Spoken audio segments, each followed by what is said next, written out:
Hey guys, really hope you enjoyed that video, heavily inspired of course by the epic final charge of Theoden and the Rohirrim from the Return of the King. This was not a sponsored video, because I used literally none of the equipment that got sent to me in making it, but I still do want to give a big shout out to Creative Assembly of course, for getting me access to the lab early, and to Intel and Logitech for the ridiculous crate of tech that got sent my way. There will be a sponsored video, my first ever actually, coming up later today I believe, where I show off all the gear I received in what was probably the most unexpected and certainly one of the coolest Christmas gifts I've ever gotten, ever. There were no special requirements for it, I don't have to speak honeyed words in anyone's ear, just to thank CA, thank Logitech, and thank Intel for the loving they sent my way, and sent to many of the other Total War YouTubers. In terms of the lab itself, I can put my full thoughts and discussion into another video once I've had a bit more time to experiment with it, but I will say there are plenty of you that will be able to run it. I have an i7-4770K factory, not overclocked, no finicking,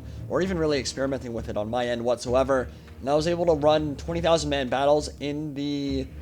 laboratory with explosions going off, about 35 frames zoomed out and 15 to 20 frames zoomed in, with a lot of combat going on in the background. And for those who don't know, you can massively increase your performance in big battles with simple camera work, so if you move to the flank, put the edge of the map as the background, you'll get much better frames than if the camera is faced towards the rest of the fighting, even if that fighting isn't happening on screen. And besides the 4770K, I also have a 980 Ti, so while I certainly have a nice computer, it's no longer top of the line, and I imagine that kind of setup isn't incredibly uncommon among PC gamers, or even Total War players in general.